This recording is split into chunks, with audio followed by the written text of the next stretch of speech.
Ahora sí. Bueno, le doy la bienvenida a este seminario que ya una o dos veces al año lo estoy repitiendo. Cada año le incorporo conceptos nuevos.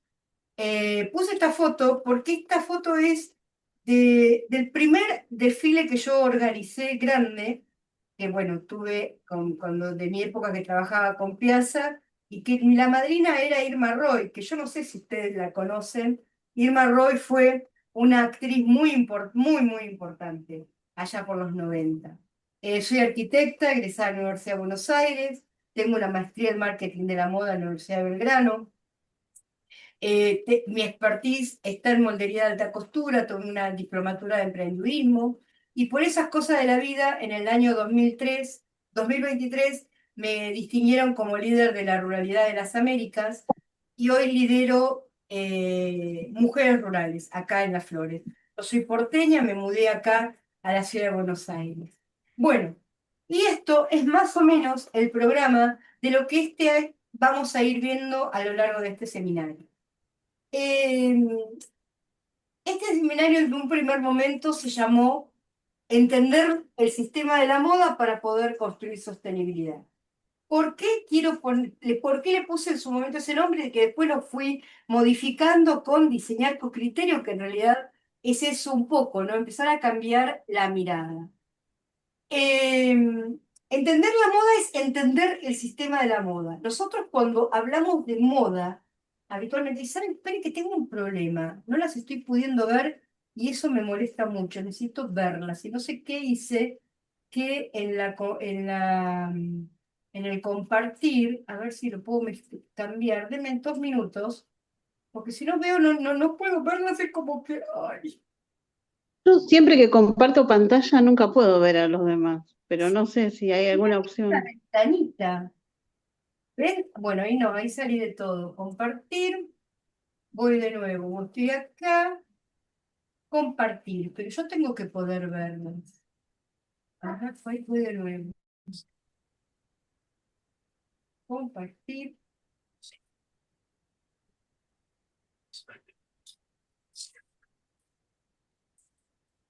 Estoy... No se ve, ¿no? La clase todavía, el PDF no. Se ve la clase, pero no se ve a nadie. Y a ti. Compartir. Ahí estoy. No, ¿por qué no?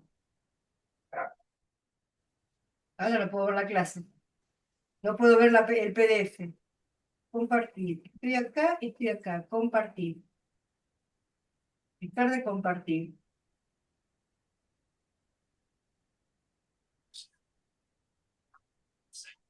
Ahí dejé. Ahora, ¿Qué se ve ahora? ¿Yo? te veo a ti. Yo creo que el PDF, no puedo volver al PDF. Ahí, acá, ahí, ahora sí. Ahí se ve el PDF. Y Ahora. ahora sí te vamos a presentar. Y ahora sí las tengo acá. Las tengo a todas acá. Porque así por lo menos viéndole las caritas, voy viendo si van entendiendo un poco lo que yo digo. Bueno, a ver, a esto iba. Nosotros habitualmente cuando hablamos de moda, ¿qué entendemos? ¿A qué se remiten ustedes cuando yo hablo de moda? A un vestido, a un traje, Sí. a lo que está, a Sí. las Usamos. tendencias que están dando vuelta, ¿no? Ajá. Pero A lo ¿saben que qué? hay en las tiendas. A lo que hay en la A tienda. un sistema. Exactamente. La moda no es ni más ni menos que la industria del vestido. Si yo hablo de industria, hablo de dinero. Entonces, por eso yo le puse este nombre de entender el sistema de la moda para poder construir sostenibilidad, porque mi pregunta es, hoy está de moda hablar de moda sostenible. ¿Cuántas de ustedes Ujú. hablan de moda sostenible? Y la pregunta es, ¿esa moda realmente es sostenible? Por eso, a lo largo de todo lo que vamos a ir viendo en estas 6 clases, vamos a arrancar con entender cómo es el proceso de diseño, van a ver que el proceso de diseño tiene 3 ítems, forma, textura y color, cómo va a ir evolucionando. Vamos a ir arrancando con lo primero que es por qué nos vestimos, y a veces nos olvidamos que nos vestimos para satisfacer necesidades básicas. Vamos a ir viendo cómo ese vestido va a ir evolucionando hasta terminar con los diseñadores.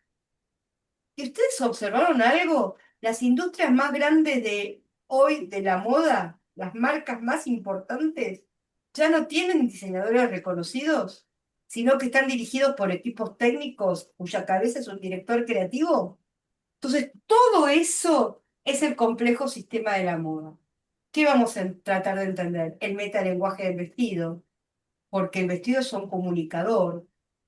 Qué es bello y qué es feo. ¿Se acuerdan que hace un par de años la Met Gala impuso el concepto de camp? ¿Qué es camp? ¿Qué es kitsch? ¿Qué son las tendencias? ¿Cómo hoy se muestra y se vende moda? Los fashion weeks, los fashion films, la sostenibilidad, el gran modelo que para mí es el futuro, el modelo del lujo. Y después tenemos que caer, sí, entre diferenciar en lo que es la historia de la moda y lo que es la historia del vestido, ¿no? Vamos a ver todos los padres de la moda, vamos a ver los diseñadores del siglo XXI. Que yo insisto, creo que la última gran diseñadora es Iris Van Herpen. Todos los demás son directores creativos que se tienen que ir adecuando a lo que les va indicando el mercado o la marca. Entonces, vamos a entrar en tema. Primer tema, ¿por qué nos vestimos? Hay 3 motivos fundamentales por los cuales nos vestimos. Uno, que es una necesidad física básica de protegernos. Segundo, una necesidad psicológica, que es adornarnos. Y por último, la necesidad social del pudor. Desde el primer hombre sobre el mundo, que lo primero que hizo cuando sintió frío, se puso un cuero encima para cubrirse del frío, hasta Adán y Eva y la aparición del pudor o el estatus. Ya lo vamos a ir viendo. Fíjense, necesidad física de protegernos del clima. Cuando llueve, ¿qué hacemos? Paraguas. Si estamos en el frío, ¿qué nos ponemos? Campera. Patagonia es una de las marcas más importantes de de todo lo que es la industria del frío. Si trabajamos, nos protegemos. Los apicultores se ponen trajes protectores para las avispas, los bomberos para el fuego. Si corren, nos protegemos de los riesgos de un deporte. Si vamos a hacer surf, un traje de neopren. Si vamos a correr Fórmula 1, un traje antiflama. Eh, el último gran ejemplo de protección, ¿no? ¿Se acuerdan? Cuando tuvimos COVID, ¿qué La hicimos? ban- Los famosos tapabocas. Hay una evolución en el ser humano, en las personas, en los hombres. La primera evolución aparece con el adorno, ¿no? Del primer hombre que se cubre aparece el adorno. Y cuando nos empezamos a adornar, ustedes observaron que las culturas más primitivas se empezaron a adornar y se ponen aros, se deforman incluso el cuerpo. ¿Qué significa el adorno? El adorno es una de las primeras expresiones culturales fuertes que tuvo el hombre. Un adorno te puede embellecer, como por ejemplo los aritos, ¿no? Cuando nacen las nenas, ¿qué significan? Aritos en las orejas. Ahora ya no sabés, porque ahora los aritos los usan tanto las nenas como los nenes. Está. Pero en un primer momento significaba eso. Cómo ha ido cambiando todo el sistema del metalenguaje comunicacional del adorno. Comunica identidad, comunica emociones, pero siempre el hombre se ha ido decorando su cuerpo o su realidad de diferentes maneras para expresar diferentes cosas. Fíjense, el tatuaje. Ahora que aparece desde la escultura, esta primera imagen, que es una mujer absolutamente maquillada con productos de la tierra, el tatuaje de tatuarse a Messi, o este tatuaje antiguo que es de una mujer, una foto de los años 30 y pico, y estaba absolutamente tatuada. Es una de las imágenes de los tatuajes modernos más antiguos que hay. Eh, Cuando Wow. aparecen las joyas de altísimo valor, ¿no? En los años 20, en la época de lo que es los dorados años 20, la joya, hay toda empezaron una situación de aparece el platino, aparecen los brillantes, y estas joyas que aparecen, todos empiezan, ¿y qué pasaba? El hombre adornaba, el signo del hombre, del varón, era adornar a su mujer con joyas porque ese adorno era símbolo de poder económico. ¿Qué pasa con las reinas? Usan coronas, usan broches, son signos de poder, pero donde uno también siente que es el poder. Fíjense a la reina Isabel, que después lo heredó su hijo. El orbe, la corona en la cabeza, el bastón en la mano, el orbe en la otra mano. Todo eso es signo de poder. Todo eso, esos son adornos que le estás diciendo a la sociedad que soy poder, pero también yo me empodero en la base de esas joyas. Este es todo su círculo. Otra necesidad psicológica del adorno, las colas en las reinas, en las novias, perdón. Cuanto más larga la cola, es como que más poderosa la reina.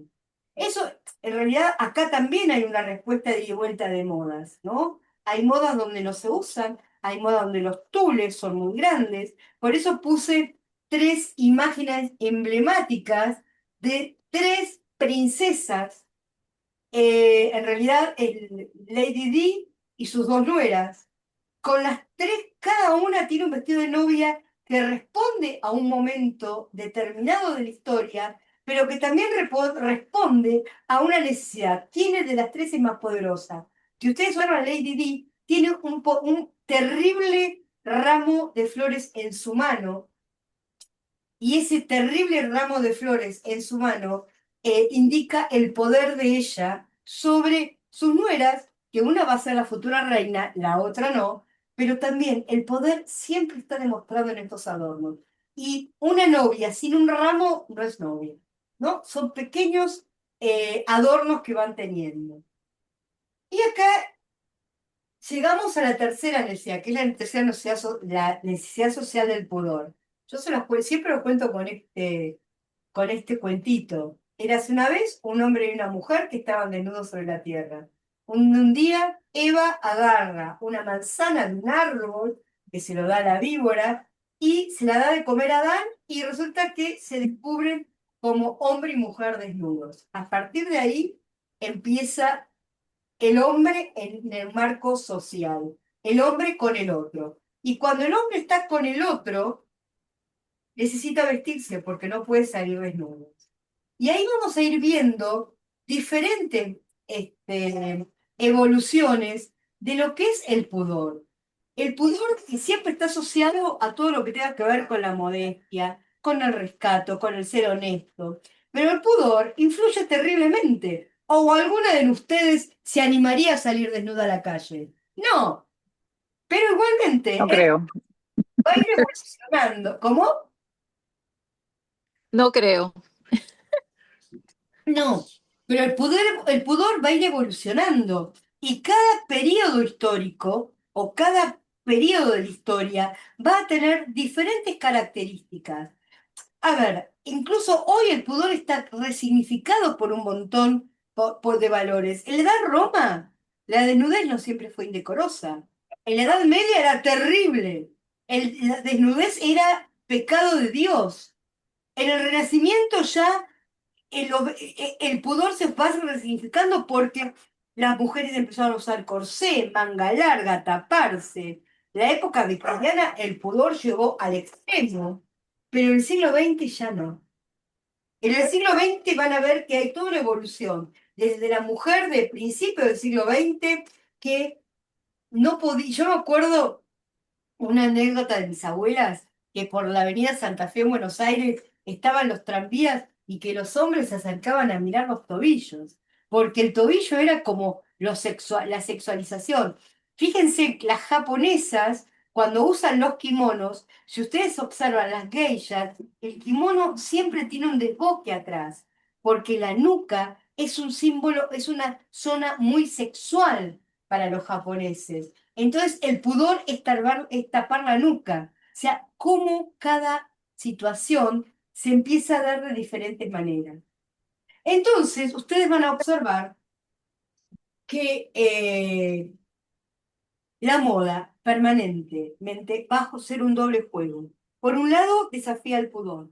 Por el otro lado, lo refuerza el pudor. Y ahí hay un choque permanente. ¿Cuándo desafía el pudor? Cuando la mujer se pone transparencia, se pone encajes, van a ver prendas muy ajustadas, la sensualidad en vestidos muy nets. Pero también la mujer empieza a usar las oversize, bien grandotes, donde vos no sabés qué pasa abajo de esa prenda gigante. Cuando hay un estilo vintage, más romántico, donde el pudor era un valor central. O sea, siempre ustedes van a encontrar ese doble juego. Somos pudorosas, somos sexuales o sensual. La sensualidad es cuando yo muestro sin mostrar, insinúo sin mostrar. La sexualidad es cuando yo soy más explícita. Y la moda muchas veces juega con eso, con lo sensual sexual y con lo pudoroso. Ahí tenemos un choque. Vamos a ir viendo. Fíjense, Sofía Loren. Sofía Loren en los años 40 empieza a mostrarse en el cine sin tapujos, mientras que la foto de al lado es en los años 20, donde las mujeres, fíjense cómo se tapaba la ropa interior, era absolutamente cubrir todo. Absolutamente el objetivo era cubrir todo. Estoy viendo, a ver. Eh, Bien, vamos bien, ¿no? ¿Cómo lo van viendo? Súper. Fantástico. Todo bien. Bien, seguimos trabajando el pudor, no me está pasando el slide. Look, ahí vamos. Ahí están. Acá estamos llegando al máximo de sociedades pudorosas. Los pueblos musulmanes, Afganistán y demás, donde empiezan a utilizar estas series de prendas que son el burka, en sus diferentes, el hijab, el chador, en sus diferentes, como que cada vez más pesado, ¿no? Al punto tal que yo puedo distinguir colores, puedo distinguir, o sea, usar un color determinado, porque solamente la tela es determinada, donde la mujer absolutamente no puede ver nada, de nada, de nada. La mujer está tapada atrás de una prenda, de un burka. Eso es la exacerbación del pudor en los tiempos que corren. Fundamentalismo religioso, lo que ustedes quieran. Em, pero fíjense cómo hay una sociedad también, y mejor dicho, una industria de la moda que empieza a tomar eso. Porque, por ejemplo, eh, las mujeres musulmanas, para ejercer algún deporte, empiezan a usarse estos burkas, por ejemplo, de Nike. O para ir a o para ir a la playa, usan estos enteritos que ustedes saben que se están empezando a adoptar en el mundo. Porque en el mundo occidental el problema del sol es grave, entonces empiezan a adoptarlo para protegerse de las inclemencias del sol. Pero, ¿por qué no me pasa? Estamos.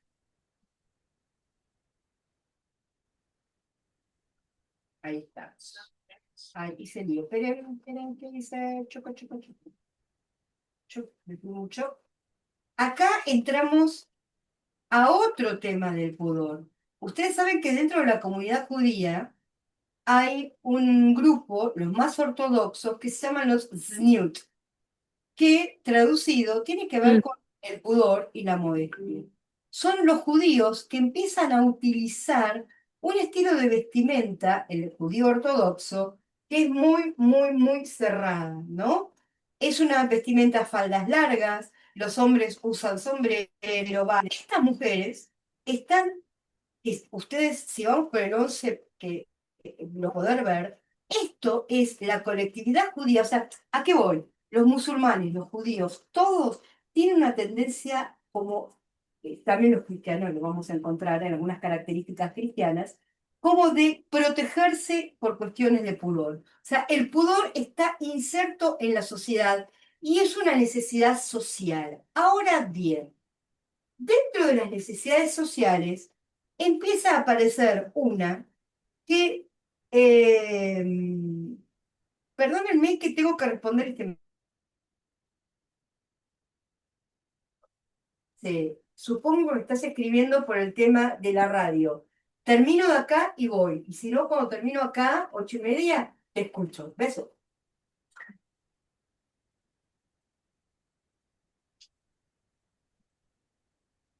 A ver, perdón, así que me están entrando WhatsApp por todos lados.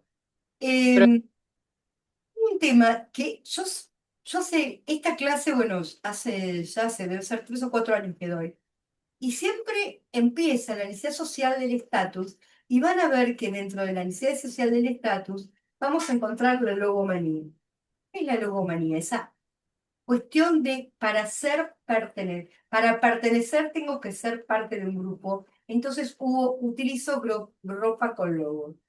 Y por estos tiempos, nosotras tenemos un gran exponente. Dora, vos no, que sos de Puerto Rico, pero acá hay un gran exponente que es la esposa de dos exfutbolistas que se llaman El Plata, precisamente porque son exfutbolistas, que se llama Wanda Nara, que es una mujer que mira, se hizo conocida porque una vez, porque ella empezó a decir que le robó un calzoncillo a Maradona, cuando tenía 16, 17 años.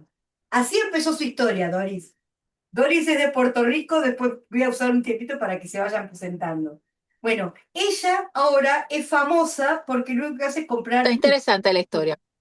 Se hizo famosa por comprar cartera Louis Vuitton, Hermès, Chanel. Entonces vos, esta foto que yo puse ahí, ella sube fotos y lo único que hace es primero la cartera y después ella.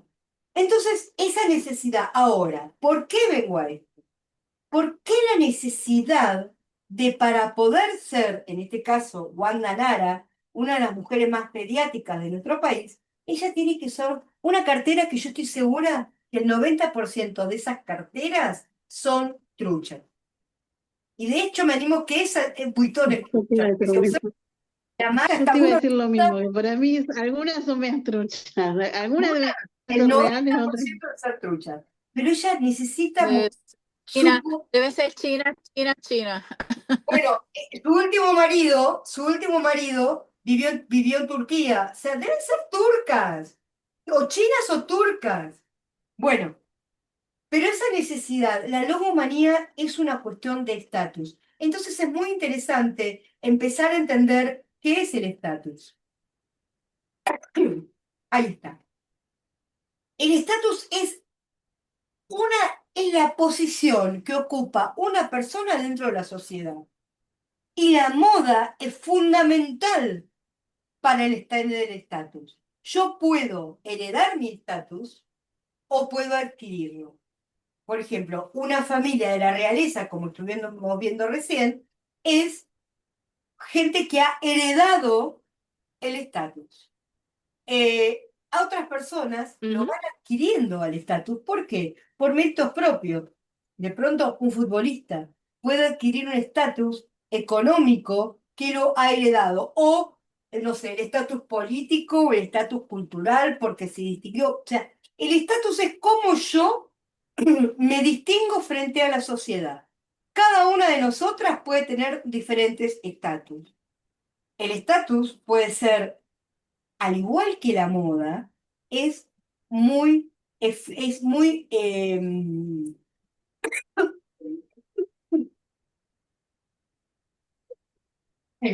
variable.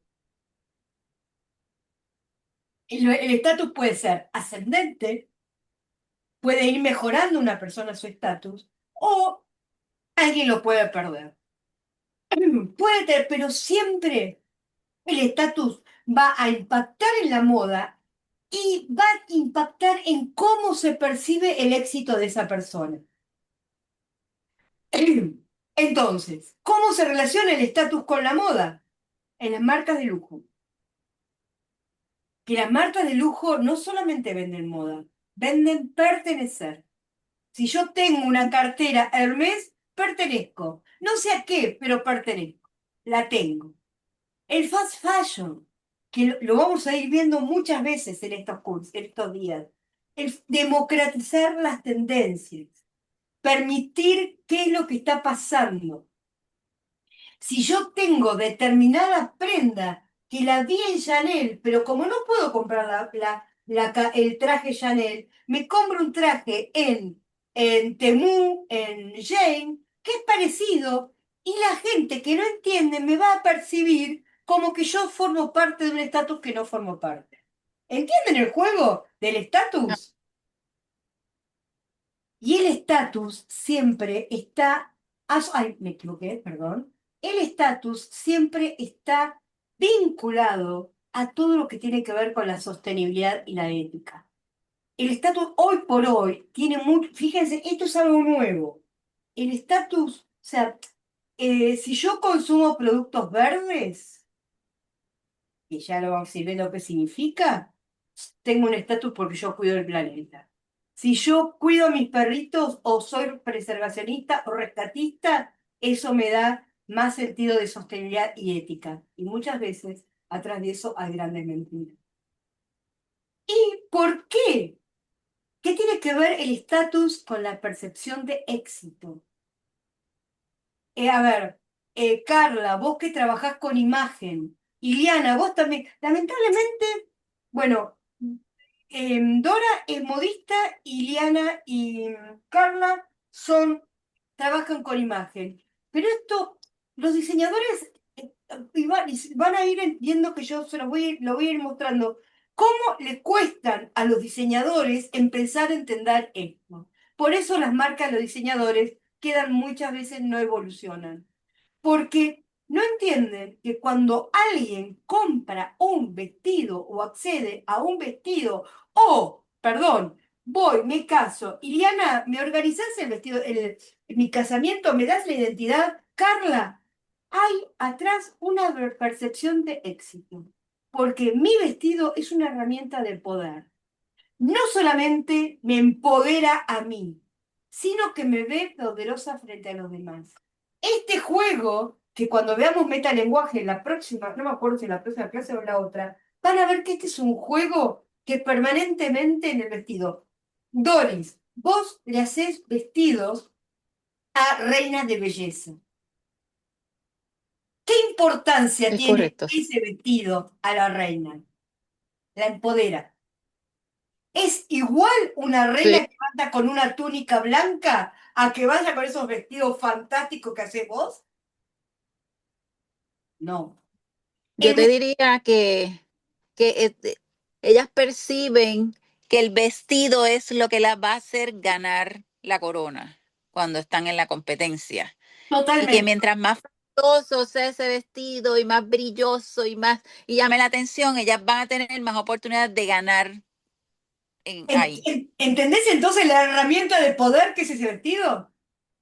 Bueno, Ujú. es una expresión de identidad.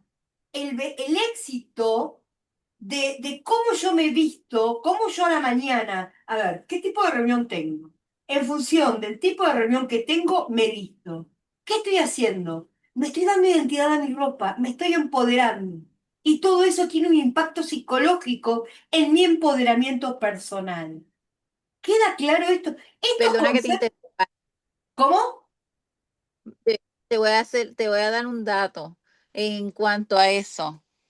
Yo a mis hijas le enseñé siempre que tú vistes cuando estás en una profesión, tú no vistes de acuerdo a esa profesión, tú vistes para la próxima profesión, para el próximo escalamiento que tú tienes en el trabajo. Si tú estás en esta posición y quieres escalar a la siguiente posición, tú te vistes de acuerdo a esa posición que quieres, porque entonces eso es lo que proyectas.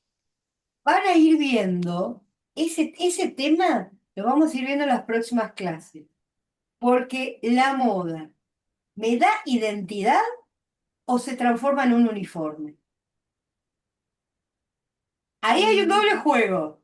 Hay un doble sí, juego. todo depende. Todo depende, exactamente, todo depende. Hay un doble juego. Vamos a dejarlo para la próxima clase. Ahora Ah, bien, para poder entender la moda, yo tengo que entender el vestido. Y para poder entender el vestido, lo que yo tengo que entender es cuál es el proceso de diseño que a mí me lleva a que yo tenga ese vestido. ¿Cómo un diseñador, qué hace? ¿Cuál es el proceso de diseño que vincula, no el método, pero cuáles son los tres elementos? A ver, se lo digo fácil. Las tres son mamás. Si ustedes quieren hacer una torta, ¿qué saben? Que la torta lleva huevos, lleva harina y lleva azúcar. ¿Sí? Le podrán es poner correcto. chocolate, limón, aceite, manteca, lo que quieran. Pero ustedes con esos tres elementos ya tienen una torta. Son los tres elementos. Huevos, pueden ser huevos de gallina feliz, huevo blanco, huevo negro, harina 3-0, 4-0, 5-0 para masa madre, lo que sea. Pero eso está bueno. El proceso de diseño es algo similar. Tiene tres elementos que hay que aprender a mezclar. La forma o la silueta, la textura o tela, como quieran llamarlo, y el color. Es la moda siempre va a ir jugando con estos tres ítems. ¿De qué en función de cuál de estos tres ítems va a ir modificando, la moda va a ir actuando? Primer paso. Esto sobre todo para las que trabajan con imagen. Esto lo saben. La silueta de los cuerpos más o menos está estandarizada en esta formato. Puede ser de espalda chica y culo angosto, puedo ser cuadrada, puedo ser reflaca, puedo ser redonda, cuerpo manzana, cuerpo pera, ancha de arriba, chica de abajo, X. Esta silueta es lo que el diseñador recibe y tiene que transformar. Porque acá está el juego. El diseñador muchas veces recibe esta silueta y puede hacer dos cosas. O adaptarse a la silueta o querer modificar la silueta. Entonces, fíjense, la silueta a lo largo del siglo, desde 1850 hasta el 2020, ha ido evolucionando. Arrancamos con una silueta donde se usaban corsetería muy apretada, cintura muy apretada, la crinolina. Eso se llama I invertida. Tenemos el bustier o el polizón, que es la segunda silueta, donde también muy encorsetada, pero tengo un polizón en la cola. Esa silueta se llama la silueta S. O tengo una silueta muy lánguida de los años 20, muy flapper. O tengo la típica silueta X de Dior, el New Look, donde nuevamente vuelve la feminidad y lo que va a hacer Dior, y vamos a hablar de Dior mil veces, lo que va a hacer Dior es la femineidad de este cuerpo. La silueta de los años 60, que es volver a la túnica, volver un poco a una silueta más asexuada, o la típica mujer, ya, siluetas que ya últimamente no tenemos grandes cambios, ¿no? O caemos en lo unisex, que aparece allá por los 60 70 y ya no hay grandes cambios, ahora es todo muy libre. Ya nada, nada, nada, nos empieza a modificar. Y ahora quiero que vean, después les voy a pasar el enlace. ¿Lo escuchan? ¿Se escucha? Sí,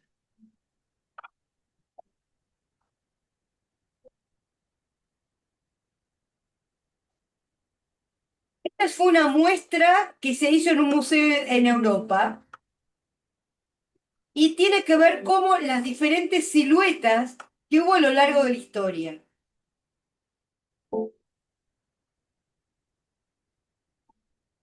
Qué bello. Luego, para plantear algo, queremos plantear una pregunta a toda la gente que viene a visitarnos. ¿La mujer por exhibir su cuerpo es ahora más libre o es menos libre? Escuchen.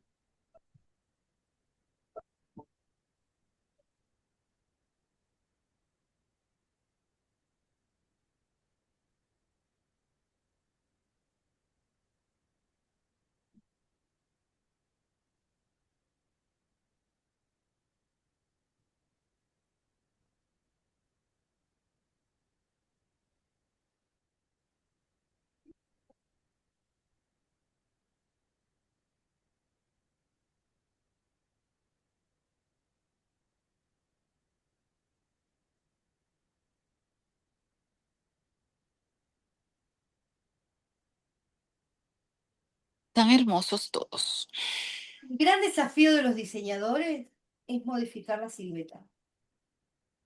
Porque habitualmente lo que uno hace es, yo tengo un cuerpo y veo qué parte, como diseñador, qué parte quiero resaltarla y qué parte no. ¿Sí? Ok.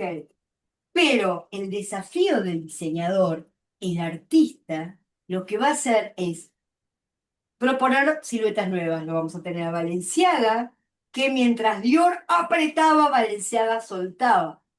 Y eso es una de las grandes... La moda empieza a girar. Ahora fíjense lo que les mostraba en el primer gráfico.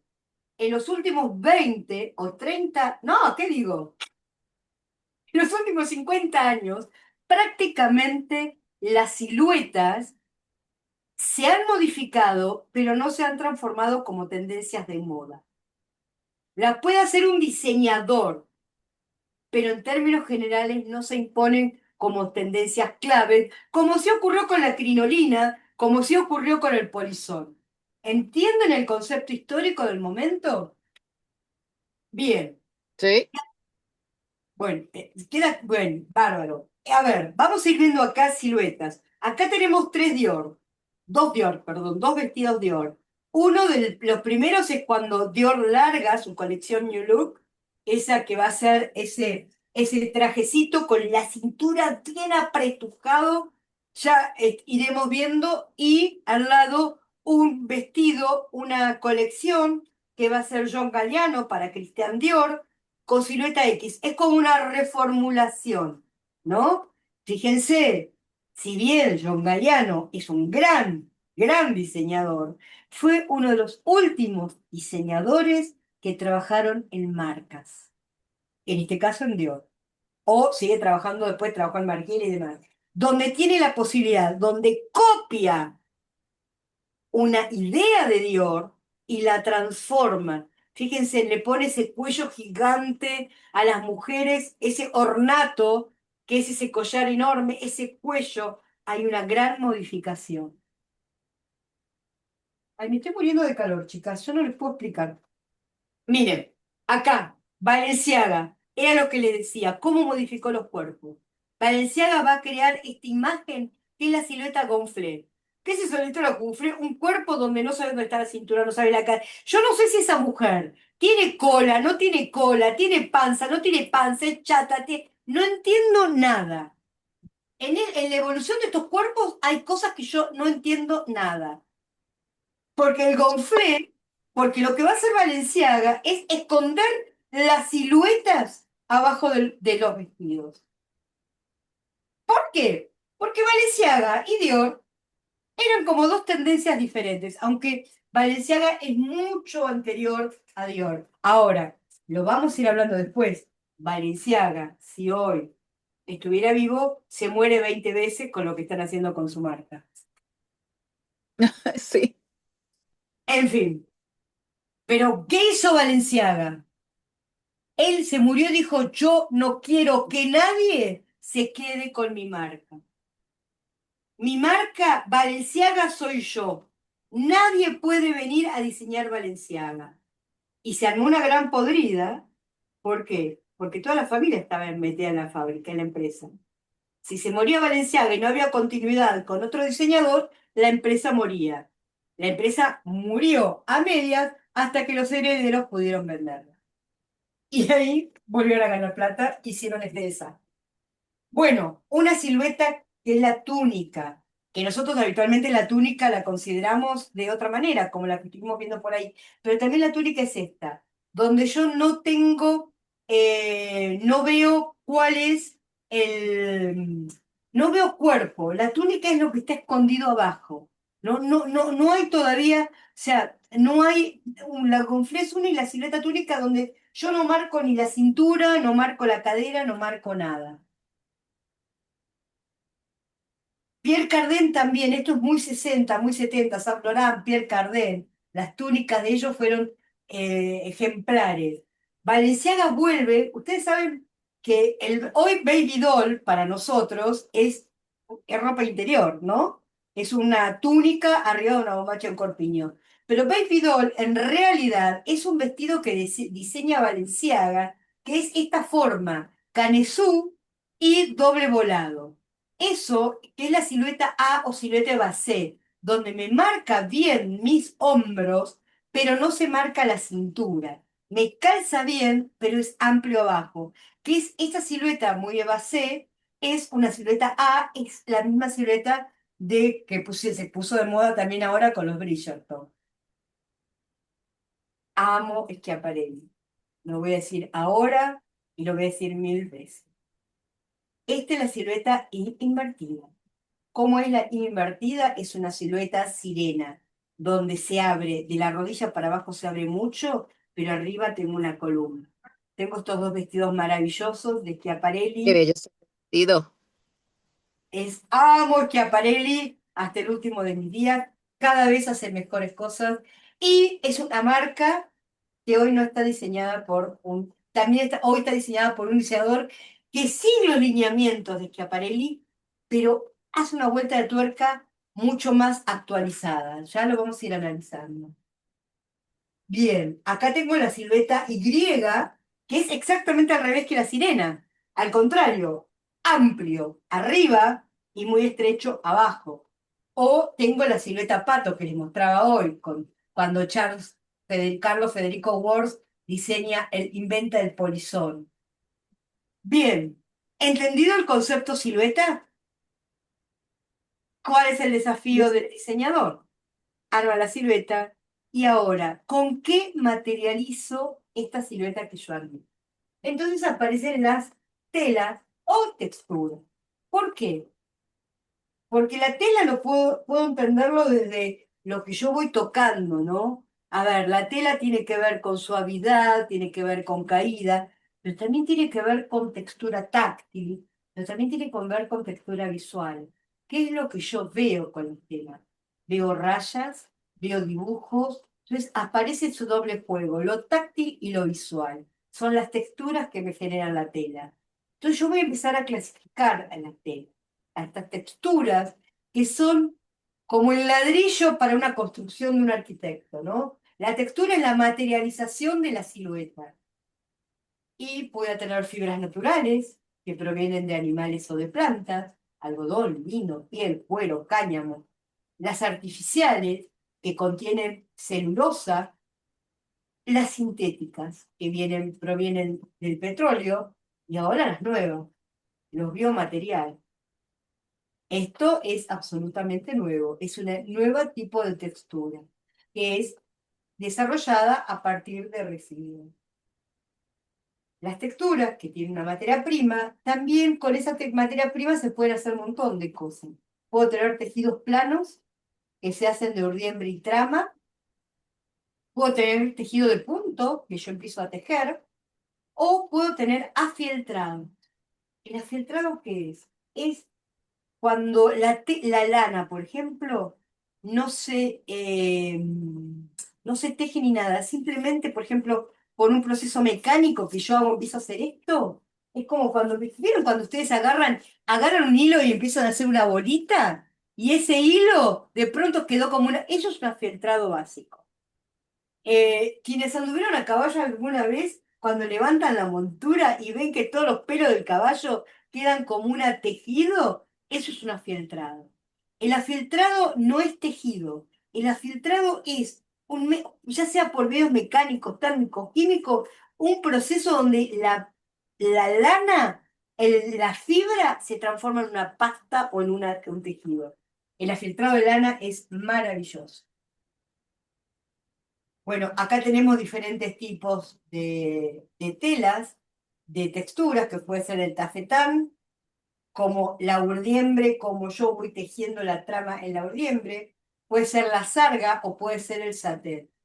Esos me van a ir dando diferentes situaciones en la tela, ¿no? Más brillo, menos brillo. Pero estos son los tres básicos. A partir de estos tres básicos, por ejemplo, la sarga no es ni más ni menos que un jean. La mezclilla para los españoles. Ok. Fíjense, acá tenemos algunos ejemplos. Tafetán, podemos tener el Panamá, la lona, el chiffón, la organza. La sarga es la gabardina, el denim, el tweed. Y el satén, o todo lo que sea el raso, ¿no? Todo lo que tenga variedad. La piel de ángel, el raso, el damasco. Estos son los tejidos básicos. Después tengo tejidos de punto, que es el jersey, el rib, el interlock, como se vaya armando el bucle. Y el afieltrado, que tengo un afieltrado industrial y un afieltrado artesanal, que puede ser el needle, que es cuando yo agarro una lana y agarro una aguja y empiezo a pinchar, se empieza como, es muy loco lo que pasa. Puedo tener con agua el afieltrado que es el wet felting, que es un afieltrado con agua y jabón, y se empieza a hacer una pasta y se empieza a hacer. Y el nuno, que es donde se combina el fieltro con las telas. Chicas, esto en Europa sobre todo es furor. Y acá en Argentina, a ver, nosotros en Argentina tenemos un gran problema. No somos eh, soberanamente, no tenemos soberanía textil. No somos, no tenemos.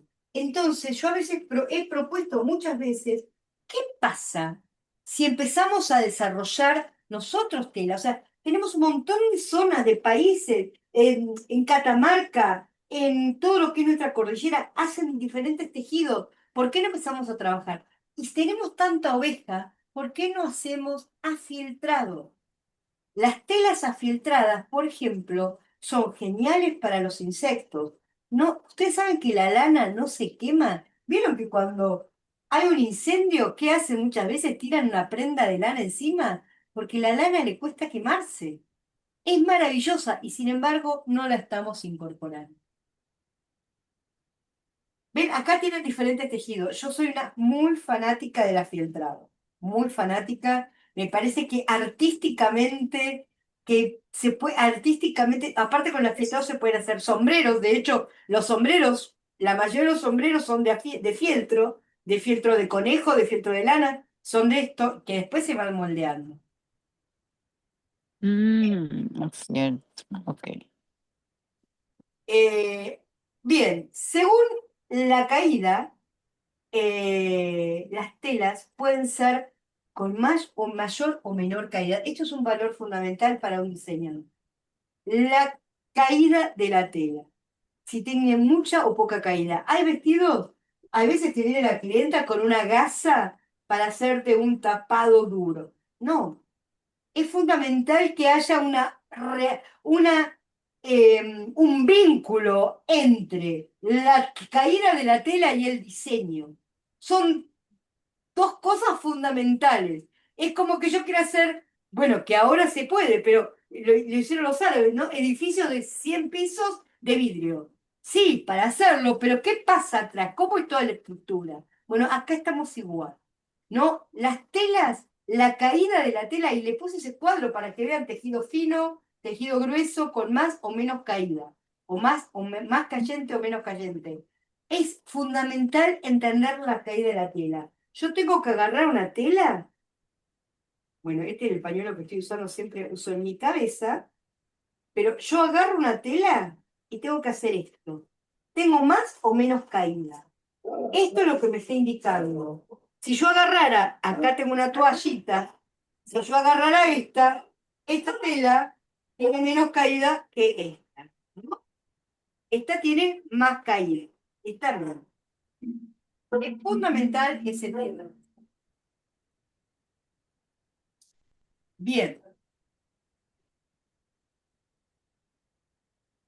Entendido entonces la silueta, entendida la textura o la tela, y nos falta el último gran tema, que son los colores. Que en términos fundamentales, el color es lo que repercute más en nuestra psicología.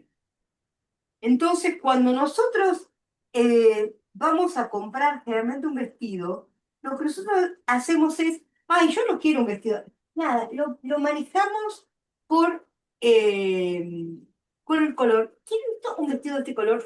Siempre la persona va primero por el color. Bueno, primero, para entenderlo, los colores son los colores primarios, están divididos en amarillo, rojo y azul, eso lo saben. Eh, Cuando se mezclan todos siempre se tiende a un negro.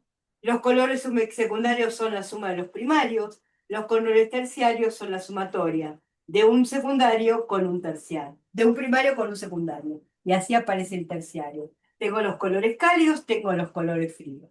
Esto ya en términos generales lo sabemos. Ahora, ¿qué va a pasar con la moda? Y ustedes vamos a ir viendo que lo primero que te dicen, bueno, ¿qué color se va a usar esta temporada? Y acá por eso entra en juego es tan importante entender el color, ¿no? El valor de los colores, más saturado, menos saturado, el blanco aclara, el negro lo atenúa, lo oscurece, el gris le cambia el brillo. Y acá también empezamos a jugar. Y los diseñadores, ustedes van a ir viendo que juegan con los colores. Por ejemplo, juegan con los contrastes. Pueden ser contrastes de colores muy fuertes, como entre primarios, o contrastes entre fríos y cálidos, ¿no? Pero el contraste necesita de eso, dos primarios o un frío y un cálido, donde haya una diferencia notoria. Muchas veces es muy difícil los contrastes. Y los contrastes muchas veces pueden no gustar. Entonces, las modas manejan mucho el tema de los contrastes.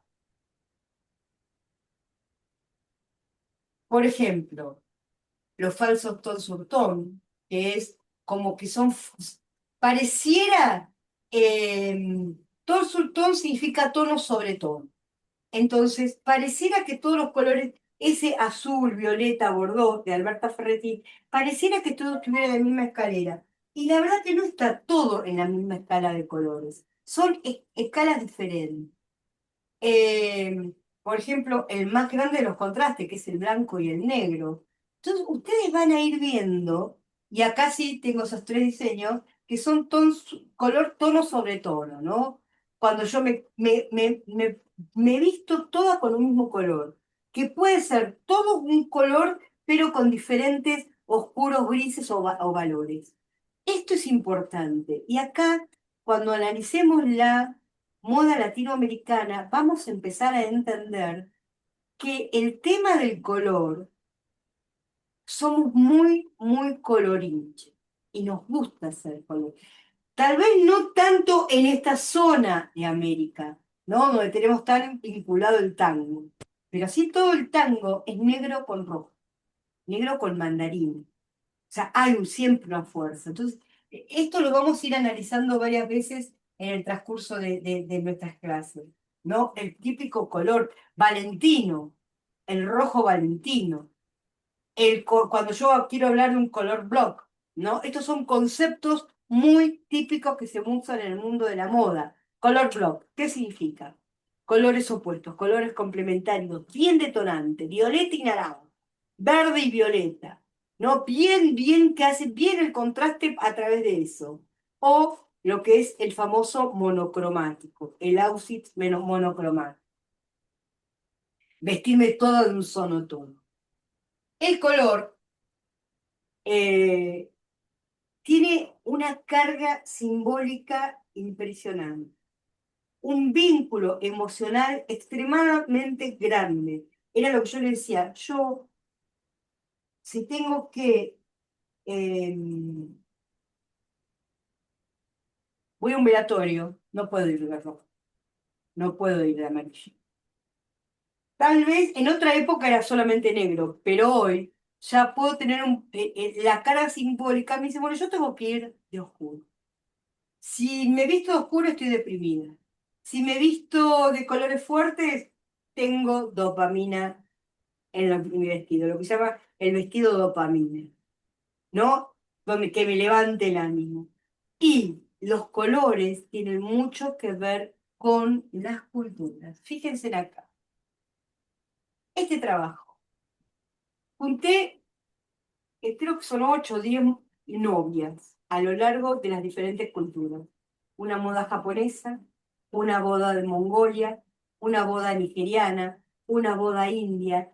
Y fíjense que yo hoy le mostraba los vestidos de novia de las reinas, blancos, impolutos, con más menos cola, la carga simbólica.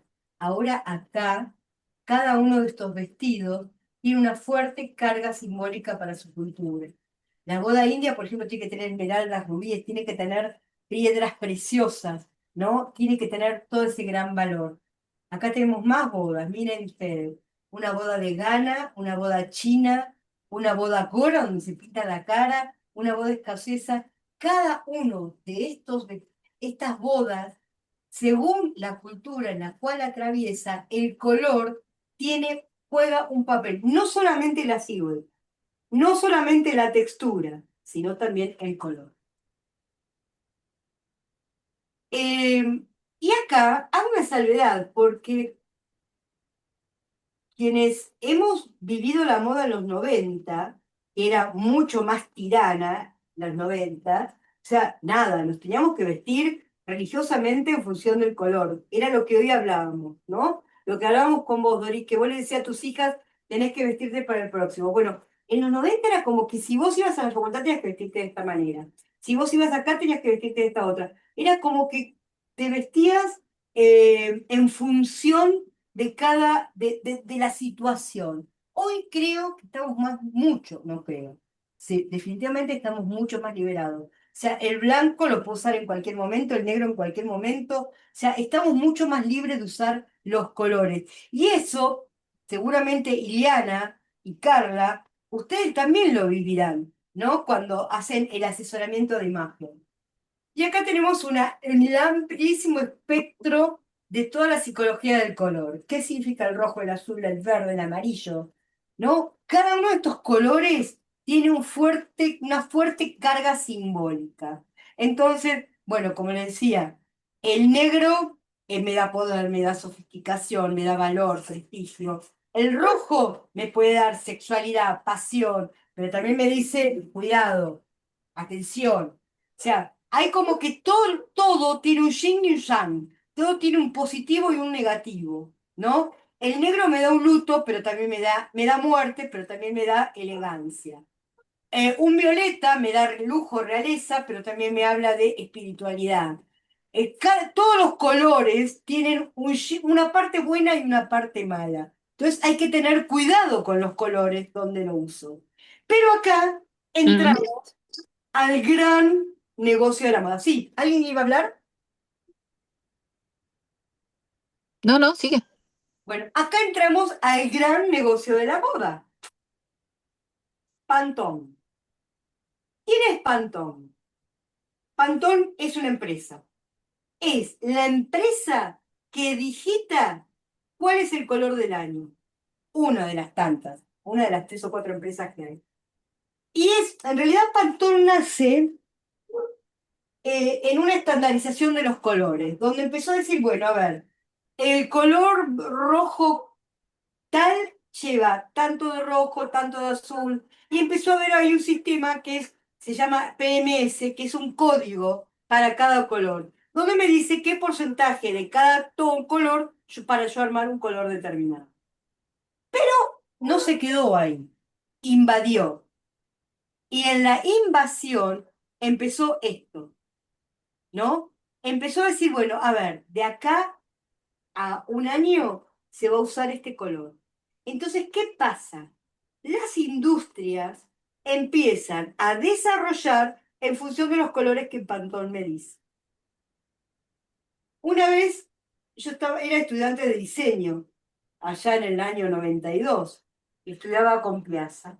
Entonces, yo quería para mi propuesta, era un vestido rojo. No conseguía telas rojas, tuve que teñirlas. ¿Por qué no las conseguía? Porque no estaban de moda. Y le estoy hablando de los 90, hoy es peor.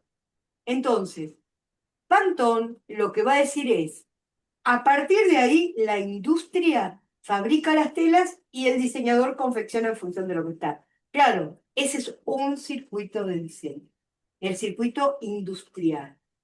Los diseñadores corren por otros carriles que los vamos a ir viendo. Así que, señoras, ahora sí, entramos en qué es la moda. Y la moda son preguntas que uno se empieza a hacer. ¿La moda te representa? ¿La moda te incomoda? ¿Sentiste alguna vez que tenías que vestirte de una forma para encajar? O sea, ¿qué preguntas a ustedes les resuenan con respecto a la moda? ¿Pensás cómo vestirte para trabajar o para ir a una fiesta? Siempre. ¿Tu forma de vestir dice algo de vos? ¿Quién es el que decide qué es lindo, correcto o aceptable? La moda transforma realidades. Estas 5 o 6 preguntas que cuando armé la clase me fui haciendo, a ver, ¿qué interpretaban cada uno de nosotros la moda? Lo que vamos a empezar a hacer a partir de la próxima clase es empezar a entender qué es la moda, cómo la moda nos atraviesa permanentemente. Ustedes saben que cuando yo me vine a vivir a Las Flores, como les contaba, soy porteña, vivo acá, todos me decían, pero diseñar, y muchos pensaban que yo diseñaba y hacía ropa para el gaucho, o ropa rural. No, la moda nos atraviesa a todos, chicos. Hombres, mujeres, gauchos, no gauchos. Cada vez que yo me paro, yo, ustedes o quien sea, se paro frente a un espejo para ver cómo estoy vestida, estoy siendo atravesada por el qué dirán de la moda. Entonces, todas estas preguntas, que se las dejo a ustedes para que las piensen, para que las analicen, las vamos a ir transitando a partir de la semana que viene, cuando veamos específicamente qué es la moda. Bien, terminó mi primera clase. No sé ustedes cómo la vieron, qué sintieron, cómo la entendieron, si les queda alguna duda. Estoy acá para evacuar. Carla, ¿cómo te fue?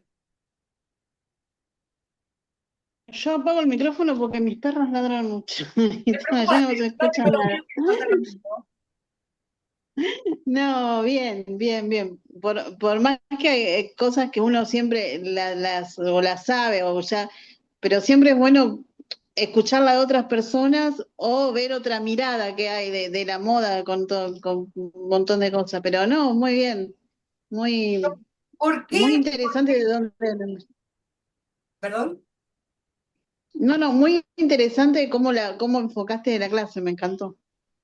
Bien. ¿Por qué tengo que explicarles los elementos del diseño? Porque vamos a ir entendiendo que cuando la moda aparece en los ciclos, a ver, tal diseñador diseñó tal cosa. El pantalón, vamos a poner el pantalón. Ay, me pica la oreja. ¿Qué significa? El pantalón Oxford, ¿no? El jean. Ahora, el jean ya es un clásico, pero la moda, ¿cómo lo adapta? Y o le cambia el color, o le cambia la textura, o le cambia... O sea, la moda puede ir tomando diferentes elementos, pero no va a ser lo mismo el jean de los años 70 a un jean de ahora. ¿Por qué? Porque la moda tiene que vender. Entonces, eso es vintage. Hoy la moda te trae eso y te modifica una de las 3 cosas. O la forma, o la textura, o el color. O deja de ser Oxford y le pone, no sé, no sé, tipo pantalón de montar, o le cambia el color, antes era azul, ahora va a ser violeta, o le cambia la textura, antes era, bueno, el jean ya es un clásico, pero ahora lo imponemos en una tela de lana. O sea, es importante entender los 3 elementos porque la moda permanentemente va a ir jugando con esos 3 elementos. Iliana, ¿alguna cosa que quieras decir, aunque sea al escribir por chat? Hola a todas, me encantó la clase. Como siempre, escucharte como docente es un placer, Andrea. Sos clarísima con los conceptos, impactante. Ay, bueno. Bueno, muchas gracias. Eh, Seguiremos trabajando. Yo después, esta clase calculo que, sí, la voy a subir mañana porque yo no sé, sí, o la subo hoy. La voy a descargar y la subo y después les paso el enlace para que la puedan ver cuantas veces quieran en el grupo y poder seguir trabajando. Bueno, ya tienen el apunte, después les paso la biblioteca de libros y bueno, la semana que viene prepárense porque tenemos mucho por ver por delante. Les mando un gran abrazo y nos estamos viendo. Cualquier cosa que les resuene, ustedes me mandan por WhatsApp al grupo que lo trabajamos. Chao, reinas. Ay, ¿qué pasó? ¡Oli! ¿Están o no están? Se corta, Se no sé si Se cortó recién. sí, se corta.